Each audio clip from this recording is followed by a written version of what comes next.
Hello, good evening students. और कैसे हैं आप लोग? यस बेटा, आज हम शुरू कर रहे हैं अपना new topic that is known as the blood clotting.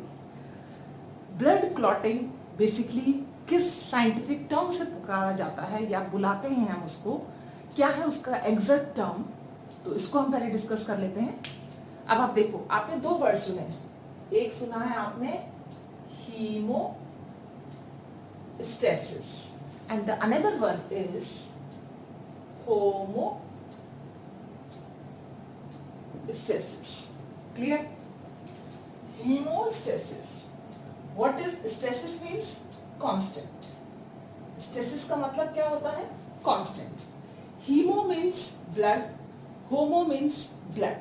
लेकिन सिर्फ E और O से जो चेंज आएगा वो ये है, this is prevention of blood loss. Prevention of blood loss through injury, whether it is external or internal, known as hemostasis. तो आपके ब्लड लॉस को बचाना, ताकि आपकी ब्लड वेसल से ब्लड लॉस ज्यादा ना हो पाए, इस प्रोसेस को हम क्या कहते हैं? Haemostasis. And the another term is known as homeostasis. This is totally different term.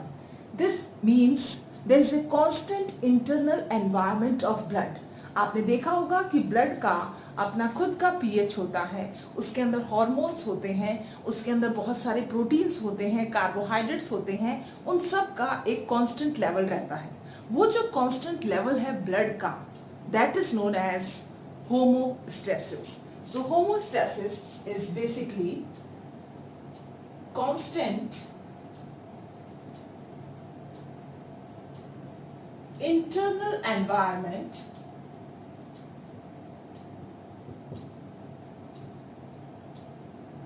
of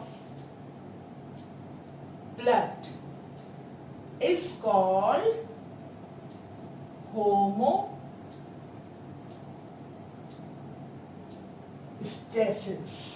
इसी को हम क्या कहते हैं? होमोस्टेसिस. दोनों के बीच में बहुत ड्रास्टिक चेंज है. सिर्फ एक लेटर से, एक अल्फाबेट से दोनों के बीच में क्या आ रहा है? Drastic change. Homeostasis means constant internal environment of the blood, that is the pH, proteins and other things, while the hemostasis is the prevention of blood loss. तो सबसे पहले आप क्या कर रहे हैं? prevention of blood loss, that is known as the blood clotting. तो इसके कुछ स्टेप्स हैं, उन स्टेप्स को हम डिटेल में करेंगे. So now steps of blood clotting. एक चीज का हमेशा ध्यान रखें कि ये जो है स्टेप्स में चलेगा. इसके जो रिएक्शंस जो होते हैं वो स्टेप में, एकदम से नहीं होता है कि इंजरी हुई और ब्लड क्लॉट हो गया. इसमें बहुत धीरे धीरे एंजाइमेटिक रिएक्शंस होते हैं. 13 फैक्टर पार्टिसिपेट करते हैं, तब जाके क्या होता है? ब्लड क्लॉट होता है. ठीक है ना? तो ये थोड़ा सा कॉम्प्लिकेटेड प्रोसेस है, इतना सिंपल प्रोसेस नहीं है जितना लगता है ये. ठीक है, तो एक एग्जांपल लेते हैं हम. ये रही आपकी ब्लड वेसल. ठीक है, this is what? Blood vessel. अब ब्लड वेसल में एक इंजरी हो गई. ये क्या हो गई है? इंजरी. अब ये जो इंजरी हुई है, इससे क्या होगा? प्लेटलेट्स यहाँ पर क्या करेंगे? मूव करेंगे. इसके रिस्पॉन्ड में ये जो ब्लड वेसल्स की मसल्स हैं, ये मसल्स, कौन सी वाली मसल्स? आपको ये जो मसल्स दिख रही हैं इसके पास में, ये वाली मसल्स, ये क्या करेंगी? कॉन्ट्रैक्ट होना स्टार्ट कर देंगी. ठीक है ना? कॉन्ट्रैक्ट हो जाएंगी, स्पैज्म हो जाएगा इनके अंदर, अकड़ जाएंगी ये, ताकि मिनिमम लॉस हो पाए किसका? ब्लड का वाया वेसल्स. ठीक है, तो ये जो प्रोसेस आपको नजर आ रहा है इसी को हम क्या कहते हैं? That is known as vascular spasm. So that is contraction of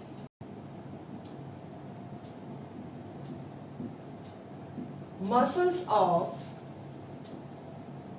blood vessels. अब क्या ये सारी मसल्स इस तरह का प्रोसेस करती है? हमको कहीं पर भी चोट लगती है तो क्या हमारी मसल्स कॉन्ट्रैक्ट हो जाती है? No, this is present only in smooth muscles.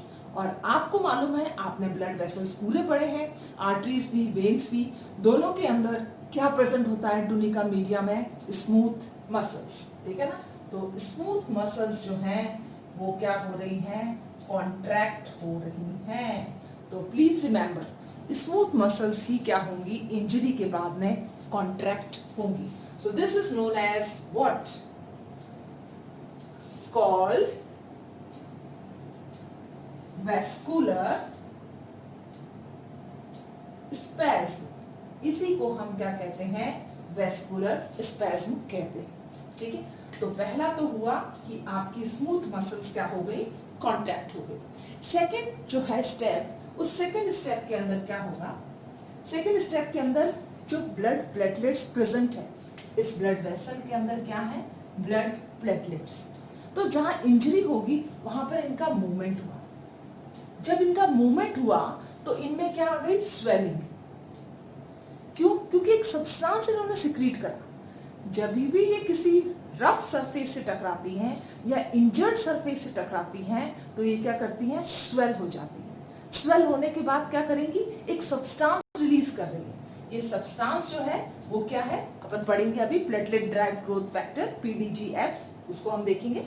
ठीक है ना? तो एक सब्सटेंस को क्या कर रही है? रिलीज. और उस सब्सटेंस की वजह से और जितनी भी आसपास प्लेटलेट्स हैं वो सब इसके पास आ रहे हैं. ठीक है ना?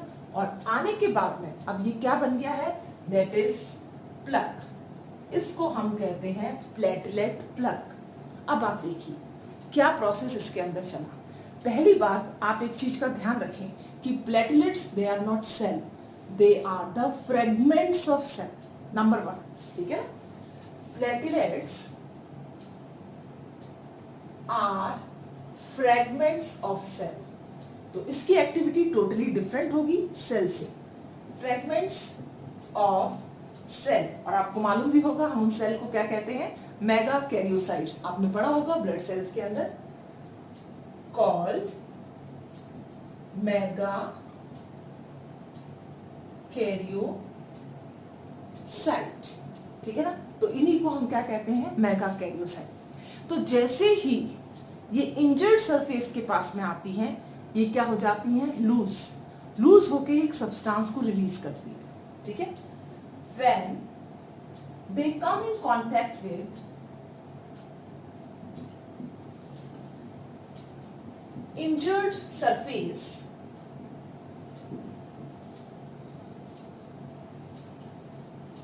they become loose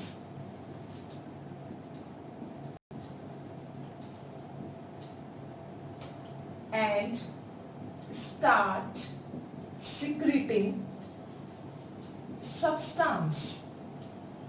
और उसी सब्सटेंस को हम क्या कहते हैं? That is PDGF, called PDGF. What is PDGF?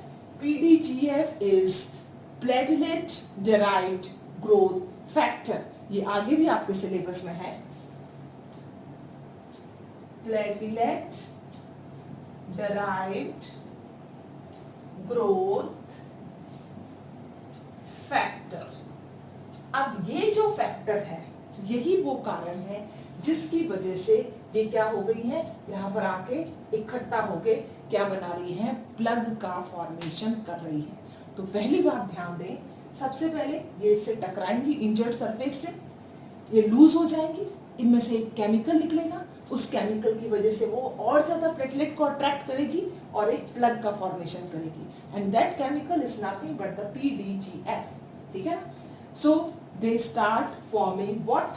Platelet plug. This help in formation of किसके फॉर्मेशन में काम कर रही है? Platelet plug.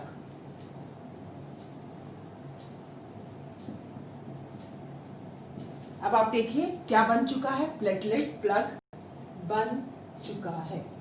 इसके बनने के बाद में आपके 13 फैक्टर्स जो हैं वो पार्टिसिपेट करते हैं। क्यों करते हैं पार्टिसिपेट? फॉर एग्जाम्पल देखिए, ये प्लग तो बन गया, ठीक है। क्या ये प्लग सफिशिएंट है? अगर इंजरी इंटरनल है या इंजरी एक्सटर्नल है, क्या ये प्लग सफिशिएंट है? ऐसा नहीं हो सकता कि ब्लड जो है वो इनके बीच में स्पेस में से बाहर निकल जाए, इस तरह से बाहर निकल जाए, यहाँ से बाहर निकल जाए, तो ब्लड तो बाहर निकल सकता है। तो प्लेटलेट प्लग जो है वो सफिशिएंट नहीं है, हमें और प्रोटेक्शन चाहिए। और वो और प्रोटेक्शन आपको किससे मिलेगा? That is through blood clotting. तो next step is blood clotting. और ये जो ब्लड क्लॉटिंग है ये किससे हो रहा है? 13 फैक्टर। 13 फैक्टर्स को हम लेंगे जो कैस्केड की तरह काम करते हैं। कैस्केड मीन्स एक रिएक्शन अगर स्टार्ट हुआ उसके पीछे दूसरा, तीसरा, चौथा, तो अपने आप चेन रिएक्शन बनता चले जाएगा। That process is known as cascade process. Clear? तो नेक्स्ट अपन लेते हैं blood clotting via cascade. What is the mechanism of blood clotting? पहले हम सिंपल वाला लेंगे जो एनसीईआरटी के अंदर मेंशन है। मैकेनिज्म ऑफ ब्लड क्लॉटिंग, ठीक है ना। This one is the simple one which is mention in the NCERT. उसके बाद में हम लेंगे डिटेल वाला प्रोसेस। ओके, तो सबसे पहले क्या होता है, जैसे ही टिश्यू को इंजरी हुई, ठीक है ना, ये टिश्यू है और इस टिश्यू में क्या हो गई है? इंजरी। हो सकता है किसी ब्लड वेसल के अंदर इंजरी हो गई हो, या तो हम लिख सकते हैं ब्लड वेसल इंजरी। इंजरी हुई है, चाहे वो ब्लड वेसल में हो चाहे वो टिश्यू में हो, दोनों जगह पर एक ही फैक्टर जो है एक्टिव होगा। और वो कौन सा वाला फैक्टर एक्टिव होगा? That is thromboplastin. Please remember, जैसे ही टिश्यू इंजरी होगी सबसे पहले जो रिलीज होगा वो कौन होगा? That is thromboplastin. यही थ्रोम्बोप्लास्टिन आपकी बॉडी के अंदर वाया कैस्केड रिएक्शन, कौन सा रिएक्शन करेगा? एक कैस्केड रिएक्शन करेगा। और कैस्केड रिएक्शन से इसमें 13 फैक्टर्स जो हैं पार्टिसिपेट करेंगे। 13 फैक्टर ये पार्टिसिपेट करेंगे और क्या बनाएंगे? थ्रोम्बोकाइनेज। थ्रोम्बोकाइनेज, ये जो थ्रोम्बोकाइनेज एंजाइम है ये जाकर क्या करेगा? आपकी बॉडी के अंदर जो सेकंड फैक्टर है, इस 13 का ही सेकंड फैक्टर जो है दैट इज द प्रोथ्रोम्बिन, उसको क्या कर देगा? एक्टिवेट कर देगा। So next is the prothrombin. आपको वर्ड से ही पता चल गया होगा, प्रो मतलब क्या है? इनएक्टिव। कौन सा फैक्टर है ये? That one is the second. तो सेकंड इनएक्टिव फैक्टर जो है वो चेंज हो रहा है, किसकी वजह से? थ्रोम्बोकाइनेज एंजाइम की वजह से। किसके अंदर चेंज हो रहा है? That is known as thrombin. Please ध्यान रखें, this second factor is inactive while this second one is the active. हमने इसके आगे ए लगाया है, इट मींस ये क्या हो गया है? एक्टिव। अब ये थ्रोम्बिन एक रिएक्शन की तरह काम करेगा और किसको एक्टिवेट कर देगा? एक और फैक्टर जो ब्लड के अंदर ही प्रेजेंट होगा, that is known as fibrinogen. किसको एक्टिवेट कर रहा है? फाइब्रिनोजन। अब ये जो फाइब्रिनोजन है ये कौन से फॉर्म के अंदर है? इनएक्टिव। फर्स्ट फैक्टर है ये जो क्या है? इनएक्टिव है। इसको किसमें चेंज कर दिया? फिब्रिन, जो कि क्या है? एक्टिव। अब ये देखिए ये कैसा है? सॉल्युबल फॉर्म है। ब्लड के अंदर ये कौन से फॉर्म के अंदर प्रेजेंट है? सॉल्युबल फॉर्म के अंदर। ये किसके अंदर चेंज हो गया है? इन सॉल्युबल फॉर्म। क्लियर?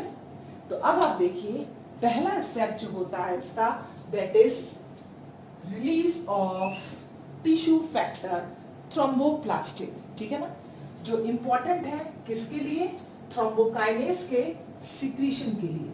ये थ्रोम्बोकाइनेस का सिक्रीशन किसकी वजह से हो रहा है, थ्रोम्बोप्लास्टिन।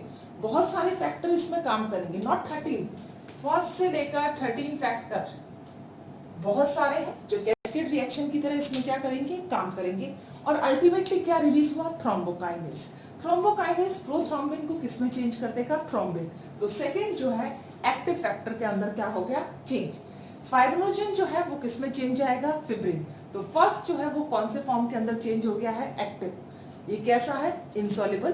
तो फिब्रिन जो है, अब आप देखिए ये आपका ब्लड वेसल थी, यहां पर क्या लगी थी, इंजरी, और इंजरी के पास में क्या आ गए थे, प्लेटलेट, ठीक है ना। इस प्लेटलेट से काम नहीं हो पाया, ये प्लग बन गया है, this is only platelet plug. अब इस प्लेटलेट प्लग के ऊपर एक और काम होगा, और वो क्या होगा, दैट इज फिब्रिन। तो फिब्रिन जो है इसके ऊपर क्या बनाएंगे, एक जाल जैसा स्ट्रक्चर बनाएंगे। ये क्या है, that is known as fibrin. तो फिब्रिन और प्लेटलेट प्लग मिल करके क्या बना है ये, दैट इज व्हाट, क्लॉट। इस तरह से क्या होगा, सील कर दिया जाएगा पर्टिकुलर एरिया, और ब्लड उसमें से क्या करेगा, फ्लो नहीं होगा। तो ये तो सिंपल सा पाथवे था जो एनसीईआरटी ने मेंशन कर रखा है, तो ये तो आपको याद होना ही चाहिए।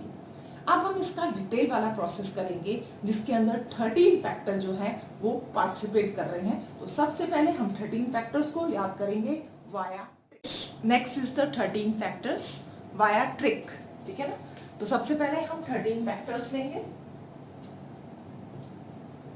13 फैक्टर। पहले हम ट्रिक लिख लेते हैं इसकी।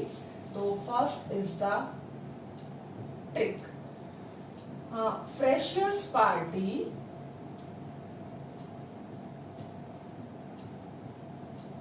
tonight, freshers party tonight, come, let's के बाद आप थोड़ा ब्रेक लेंगे, उसके बाद में गाना गाएंगे। Let's sing and call seniors, please have fun, please have fun। अब आप देखिए टोटल कितने हैं ये, first, second, third, fourth, fifth और ये सिक्स्थ। हाइपोथेटिकल है लेकिन प्रेजेंट होता है बीच के अंदर, सिर्फ हाइपोथेटिकल है इसलिए हमने इसको हटाया नहीं है। वैसे फैक्टर्स 12 है लेकिन क्योंकि इसका अरेंजमेंट चेंज हो जाता ये अभी भी वैसे ही लिखा जाता है। 7th, 8th, 9th, 10th, 11th, 12th and 13। हाँ जी, तो सबसे पहले फ्रेशर्स पार्टी का F spot, that is simple, fibrinogen, okay. Then the second, अभी अपन ने करा था प्रोथ्रोम्बिन, ये तो इंपॉर्टेंट वाले हैं सारे के सारे। थर्ड फैक्टर, ये भी अपन ने करा था tissue thromboplastin, tissue thromboplastin. Fourth, very very important factor, calcium. Yes, fifth is the Lebye factor.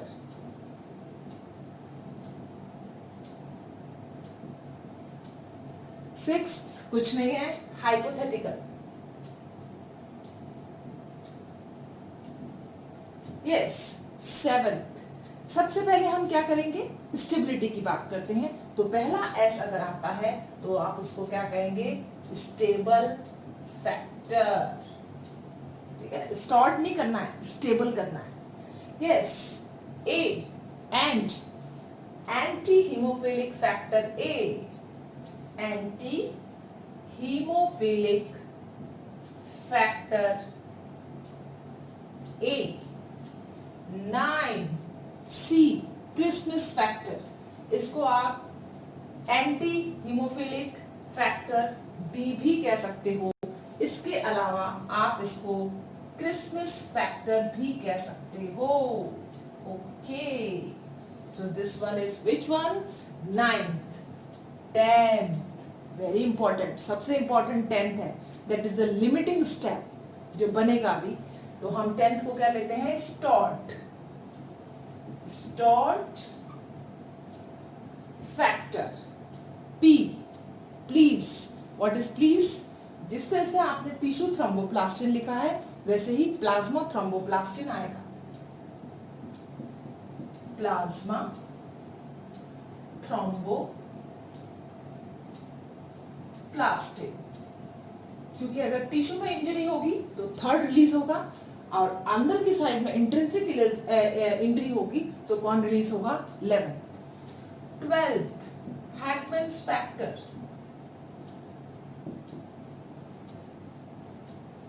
And 13, the last, fibrin. Fibrin stabilizing factor. तो ये सारे क्या है? 13 फैक्टर है. Very simple, very very simple. Freshers party tonight. Come, let's sing and call seniors. Please have fun. Fibrinogen prothrombin, पहले tissue thromboplastin, उसके बाद में ठीक आपको 10th क्या मिलेगा, सॉरी 11th क्या मिलेगा? Plasma thromboplastin. फिर 4th कैल्शियम, ये हमेशा याद रखना है. 4th calcium. कैल्शियम के बाद में लेवाइल. देन हाइपोथेटिकल है, कोई यूज नहीं है 6 का. फिर स्टेबल. स्टेबिलिटी के बाद में आपका क्या आ जाएगा? Anti haemophilic factor A, anti haemophilic factor B, जिसको हम क्रिसमस फैक्टर भी कहते हैं. और फिर गाड़ी स्टार्ट होगी start factor. Then again plasma thromboplastin 11th one, and 12th is the Hageman's, and 13th is the fibrin stabilising factor. So this is very simple trick, आपको आसानी से याद हो जाएगी. आप इसको 2 बार पढ़िए, आपको वो याद हो जाएगी. अब हम थोड़ा सा एक्सट्रिंसिक और इंट्रिंसिक पाथवे लेकर इसको थोड़ा सा और क्लियर कर देते हैं ताकि सारी प्रॉब्लम ही सॉल्व. यस बेटा, अब हम करते हैं एक्सटर्नल और internal pathway. Okay, now come, first हम लेंगे इंट्रिंसिक पाथवे. इंट्रिंसिक पाथवे तब करेगा जब इंजरी जो है क्या होगी? इंटरनल. क्लियर? एक्सट्रिंसिक पाथवे कब काम करेगा? जब इंजरी जो है वो कैसी होगी? एक्सटर्नल. क्लियर? तो इंटरनल और एक्सटर्नल किस तरह से काम करते हैं इसकी एक छोटी सी ट्रिक अपन देखेंगे. हमेशा ध्यान रखना, इसका एक पर्टिकुलर प्रोसेस है. सबसे पहला फैक्टर जो एक्ट होता है कौन सा वाला होता है? 12. ठीक है ना? सबसे पहले जो आएगा वो क्या आएगा? 12. 12 के बाद में क्या आ जाएगा? 11. 11 के बाद में क्या आ जाएगा? 9. 9 के बाद में क्या आ जाएगा? 10. अब इस चीज को ध्यान से समझो. 12th जो है वो किस में आ जाएगा? 12 एक्टिव में. 11th जो है वो किस में आ जाएगा? 11th एक्टिव में. 9 जो है वो किस में आ जाएगा? 9th एक्टिव में. और 10th जो है वो किस में आ जाएगा? 10th एक्टिव में. तो सबसे पहले आता है 12th. 12th फैक्टर कौन सा है? हैगमैन्स. हैगमैन्स फैक्टर क्या हुआ? एक्टिव हो गया. एक्टिव होने के बाद इसने किसको एक्टिव कर दिया? 11th को. 11th फैक्टर जो था अपना कौन सा वाला फैक्टर था? That is the plasma. ठीक है ना? क्योंकि यहाँ पर इंट्रिंसिक है, तो यहाँ पर जो है आपका जो प्लाज्मा जो है उसके अंदर क्या हो सकता है, दैट इज द थ्रोम्बोप्लास्टिन जो है वो रिलीज कर रहा है। यहाँ पर क्या होगा, डायरेक्टली थर्ड जो है वो क्या हो जाएगा, एक्टिव। थर्ड क्या है, टिश्यू, टिश्यू थ्रोम्बोप्लास्टिन। क्लियर। अब यहां पर देखिए 11th जो है वो कौन सा वाला है, plasma thromboplastin. So this one is the plasma thromboplastin. कौन सा वाला, 11th जो है एक्टिवेट हुआ। 11th ने किसको एक्टिवेट करा, दैट इज 9th। ये रिएक्शन इस तरह से चल रही है, ठीक है ना। अब 11th क्या कर रहा है, 9th को, जो 9th फैक्टर था उसको किसमें चेंज कर दिया इसने, 9th को एक्टिव फैक्टर के अंदर। और 9th वाला फैक्टर कौन सा है, that is the anti haemophilic factor B, जिसको अपन ने क्या कहा था, क्रिसमस फैक्टर। तो 9th is which one, Christmas factor. हम इसको एक और नाम से बुलाते हैं, that is anti haemophilic B, ठीक है। अब इसने जो है क्रिसमस फैक्टर क्या हो गया, एक्टिव हो गया, और एक्टिव होने के बाद इसने किसको कर दिया, 10th को एक्टिव कर दिया।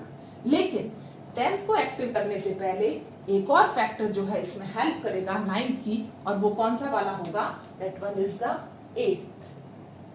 8th जो है इनएक्टिव, वो किस में चेंज हो जाएगा, 8th एक्टिव में, और वो इस समय सपोर्टिंग का काम करेगा किसके लिए, 9th के लिए, ताकि वो किस में चेंज हो जाए, 10th में, ठीक है। तो इस चीज का आप ध्यान रखेंगे। अब आप देखिए, आपने 9th लिखा था क्रिसमस फैक्टर, 8th उससे ऊपर वाला, that is the anti haemophilic factor A. तो 8th को हम क्या कह रहे हैं, एंटी हीमोफिलिक फैक्टर ए, और ये वाला जो 9th है वो क्या होता है, बी। अब लास्ट में आ गया आपका 10th। 10th कौन सा फैक्टर है, जो रिएक्शन को स्टार्ट करेगा, that is the start factor. ये कहां हो रहा है, ये टिश्यू के अंदर हो रहा है। अब 10th कौन से फॉर्म में आ गया है, एक्टिव फॉर्म के अंदर आ गया है। अब आप यहां पर देखिए, ये थर्ड वाला जो है इसने क्या करा, टिश्यू थ्रोम्बोप्लास्टिन क्या हो गया, एक्टिव हो गया। अब ये थर्ड जो है ये किसको एक्टिव करेगा, ये एक्टिव करेगा 7th को। तो 7th जो है वो कौन से फॉर्म के अंदर आ जाएगा, एक्टिव फॉर्म के अंदर आ जाएगा। कौन सा वाला, 7th। और 7th स्टोर्ड का ही भाई है, दैट इज स्टेबल वाला, ठीक है। This one is which one, that is stable factor. अब आप देखिए, यहां से ये भी क्या कर रहा है, 10th को, इस 10th को कौन से फॉर्म के अंदर चेंज कर रहा है, एक्टिव फॉर्म के अंदर। तो स्टेबल फैक्टर ने 10th को किसमें चेंज कर दिया, एक्टिव फैक्टर। 10th वाला कौन सा है, that is the stored factor. अब यहां पर इस जगह पर कौन सा फैक्टर चाहिए, 4th। इस जगह पर कौन सा फैक्टर चाहिए, 4th। और 4th आपको मालूम है, दैट इज कैल्शियम। यहां पर भी कौन सा चाहिए होगा, कैल्शियम। तो कैल्शियम की प्रेजेंस के अंदर यहाँ पर ये दोनों ही इसको कर रहे हैं, 10th को एक्टिव। तो हम इसलिए इस स्टेप को, ये वाला जो स्टेप है, इसको की स्टेप कहते हैं, क्योंकि यहां से अब इन दोनों का प्रोसेस क्या हो जाएगा, same. So this is the key step of the reaction, key step of blood clotting reaction. कौन सा की स्टेप होगा, दोनों साइड से, चाहे वो इंट्रिंसिक पाथवे हो चाहे वो एक्सट्रिंसिक पाथवे हो, बीच में क्या आ रहा है आपका, 10th, that is the active factor. Clear. अब यहां से जो 10th आया है आपका, ये 10th फर्दर आगे क्या करेगा, मूव करेगा, और किसके अंदर चेंज हो जाएगा, ये नेक्स्ट वाले फैक्टर के अंदर चेंज हो जाएगा, जिसको हम क्या कहेंगे। अब आप देखिए, सारे फैक्टर्स ऑलमोस्ट हो चुके हैं, ठीक है। फर्स्ट, सेकेंड, और कौन सा वाला रह गया है आपका, 13th and the 5th one, ठीक है। तो अब यहाँ पर आपका जो फिफ्थ फैक्टर है उसको ये क्या कर देगा,